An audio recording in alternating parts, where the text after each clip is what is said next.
not the best move. The tree is catching fire, but we're near the end. It's all good.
And there is the bloom, ladies and gentlemen, in the back left.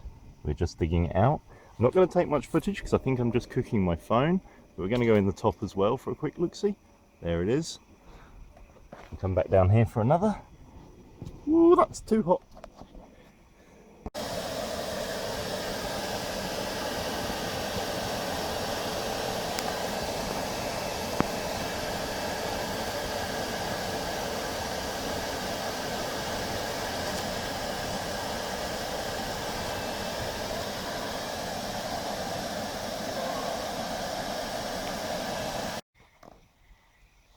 And here we have the 3 chunks of bloom. We're just letting them cool slowly in an oxygen poor area with hot coals surrounding them, but in the cool airflow, so hopefully they cool nice and evenly and don't start splitting from the uneven temperature. In the back there's the firebox. Jeez, that's too hot. Hang on, I've just put my hand in front to shield it whilst I move. Sorry about that.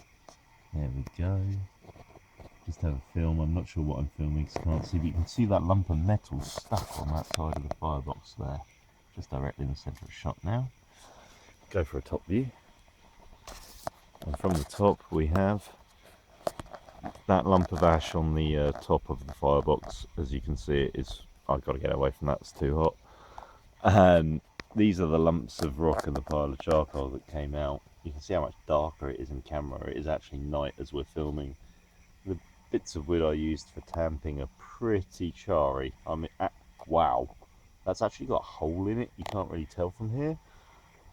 Broken pottery everywhere from trying to prevent the trees from getting cooked. We were trying to be environmental. And the burn through is actually not a hole, it's just a set of cracks it was blowing straight through. That's fascinating. There's a hole. There's no hole. Oh, it's just blown all of the sand out from the gaps in the rocks, mate. You know what I was saying about interlocking them? Yeah. Saved us. That interlocking has saved us. You can see the crack here that's running down that it started from. So yeah, I think not having the wicker work and being able to seal is a cool. Should probably be careful putting my foot in that lot. Yeah, that is. I've already melted a hole in my shoes, everybody. So we'll just have a quick zoom in on these bits for you at the end of the video here. As you can see, we've got The piece we're looking at here is about just over the size of a golf ball. In the middle is about the size of a grapefruit, say, wouldn't you, Oz? Yeah. And the other one's a little bit smaller, so a small grapefruit. And then we've got some interesting metallic objects on the far side there that you can't really... Oh, it does shine in my camera. Interesting. Yeah, a lot of visibility. Yeah. Oh, that's too hot for me. Look down here. There's definitely a lot of glistening. We're going to magnetise this when it's cool, because otherwise the magnets will be destroyed by it. But other than that, there is not too much charring or damage, even over where we've got this fire open at the moment. This wickerwork is holding up really well. I'm very surprised at that. So, ladies and gentlemen, the first proper smelt we did, and yeah, we have lumps of amalgamated something, so we melted something, and it wasn't the copper tier, so there's no way that much copper came off the tier. I think we'll call this one a success, so we'll thank Mr. Oz for his attendance. Great success. Oh yes, and helping me out, holding it, turning it, whilst we hammered and amalgamated it. Half of it is in the turning, in fact all the skills in the turning. And if you like what you see and what we're doing, feel free to give a like and subscribe, and that way you can suggest what crazy stuff we do with this next. But there's going to be forging soon. So thank you very much, everybody, and stay safe and look after yourselves. Have a great day. Okay, down to a phase layer of the build, and you can see here there is an obvious drop off under the wickerwork. It goes through there somewhere, and that's an original build layer with a very steep slope that I built, and is the reason for, I believe, a lot of this longitudinal cracking that goes sort of across that way to the inside to outside, because with expansion the bottom has expanded and contracted and split the top apart as it slid down under its own weight, the wickerwork not being entirely firm, because as more and more of the wickerwork is taken away, it's slowly sagging outwards rather than inwards, which means that my dry stone wall interior that was self-supporting has held up to the job quite nicely. Certain amount of sagging I've noticed across this doorway. There is actually a crack here, which means this section of the lintel may well be unsupported, so I'm quite surprised that's still in place. All of this has moved, and so it may well be the ground underneath here dried out and the whole thing sank. But yeah, highly interesting process, learning a lot, but I suspect that our burn through is probably around here in this layer. So yeah, very interesting. My battery is dying. See you later on, guys. Bye for now. So, good morning, everybody. Or good evening, I may say. Starting to gradually take apart the smelter, and as you can see, there is a colour change on the rock there in front of us. If I come up to above it, in line, the inside of the rock is on the inside of the chamber in line with everything else. You can just see that colour change of lighter rock around the outside, and the inside is actually glazed. It looks a little bit green on my screen, might be copper tinge, but this block here was not a piece of ironstone, and it has actually become glazed. In the backdrop you can see a sort of clay separator and sand separator. This is the pile of wreckage soil that is slowly coming out. And so yeah, I'm just working my way down the levels, so I shall keep on going. But I just wanted to show you the colour change between the inside temperature and the outside of the rock there, and that's what the surface looks like. And as you can see, there is a certain amount of cracking inside the chamber, but not so much. But there's a wicked colour change at this front edge. It must have been really hot down there. So yeah, fairly impressive. Anyhow, onwards. Thanks for joining me, guys. Bye for now. Here we see the inside of the chamber at the sort of lowest level before we get to the block work, and this was a very large lump of ironstone, and it was a piece that was at a level that my friend was kind of concerned it was getting very hot. Well, it's conducting through about 4 inches worth of material, so it was pretty hot. But as you can see underneath, there's no sign of really a burn through anywhere there. There's no ash, no blown whiteness. but the discoloration on that piece of rock is just awesome. I thought that was really cool.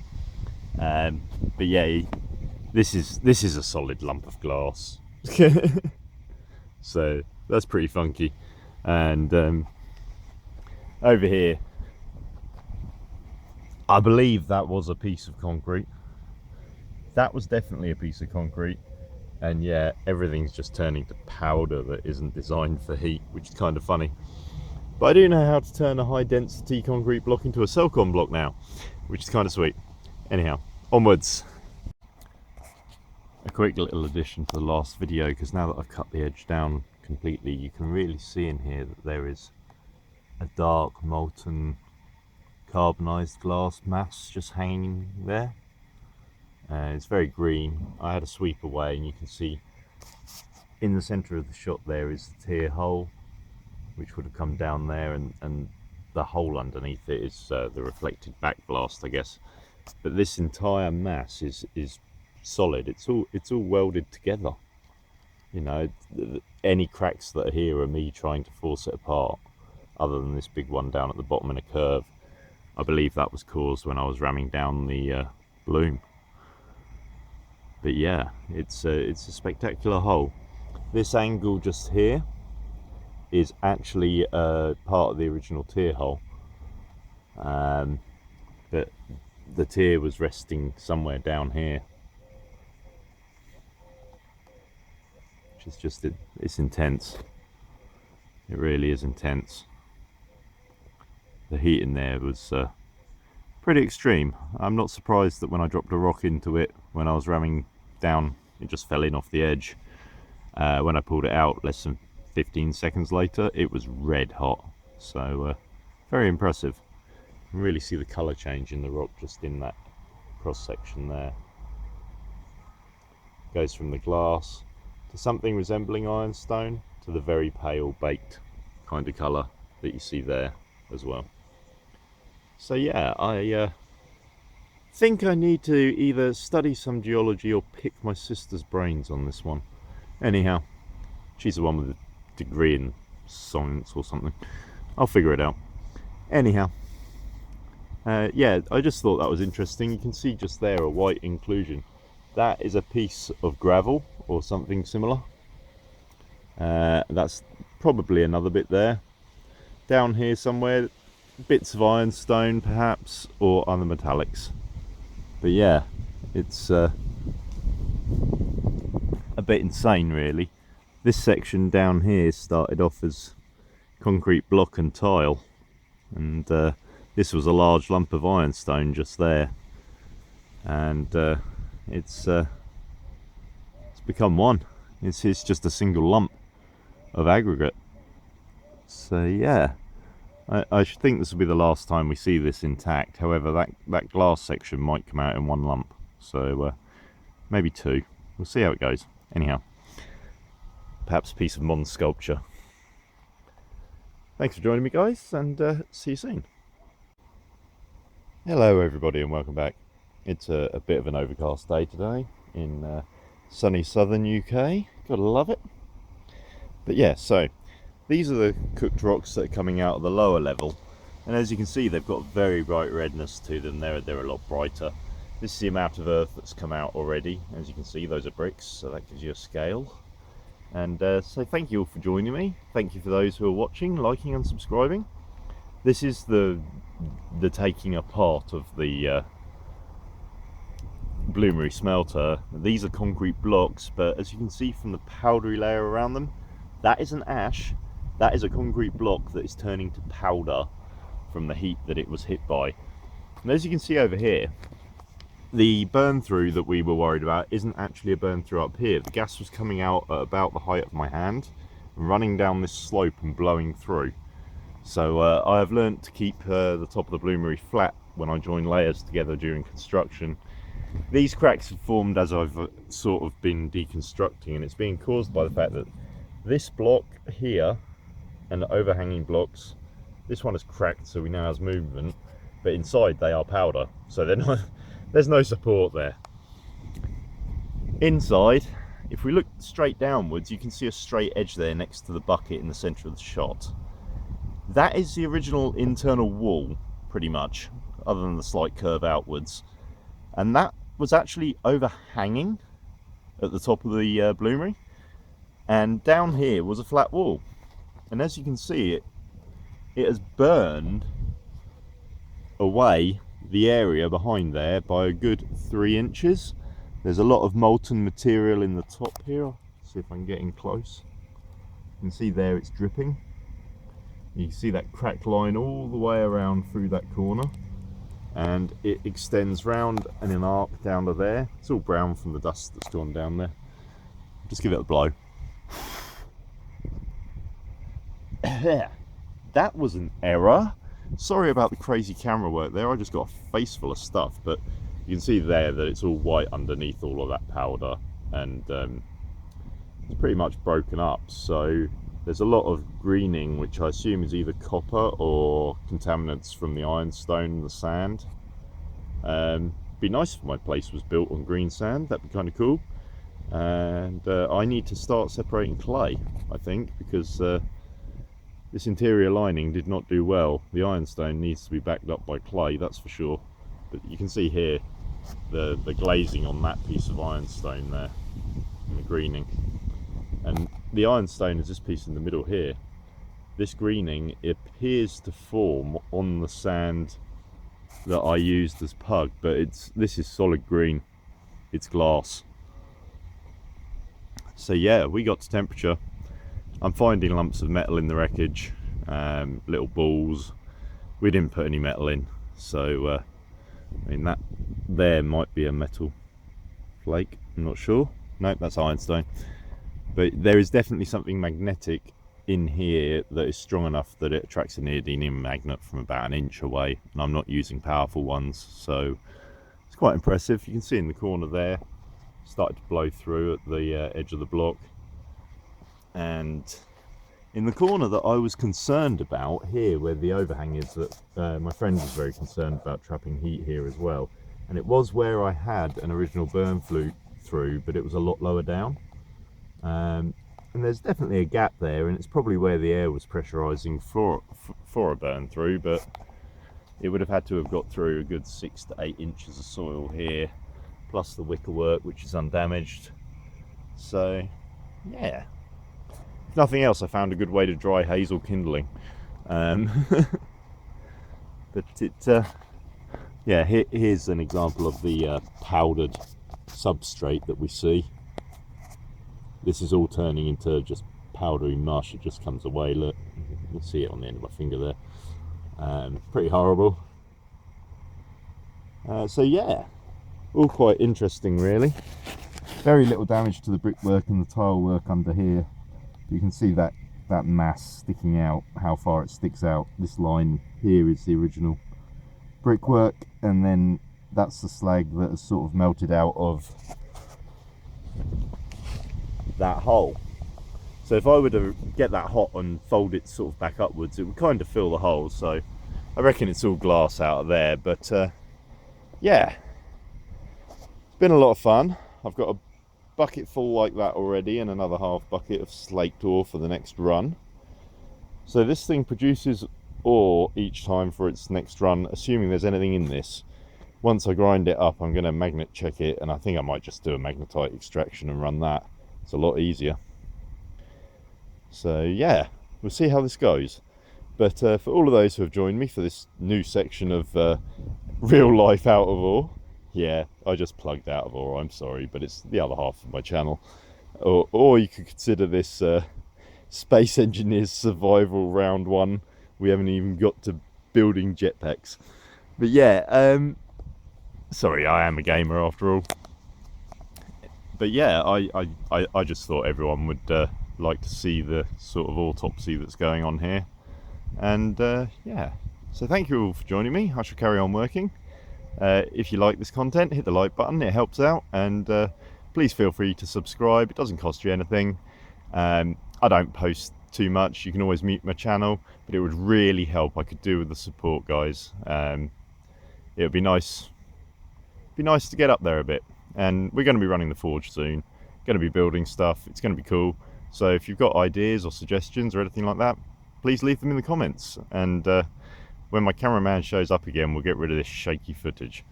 Anyhow, so thank you all for joining me. Stay safe out there. It's a dodgy old world now. And look after yourselves. Good luck in what you're doing. Have a great day. Bye for now.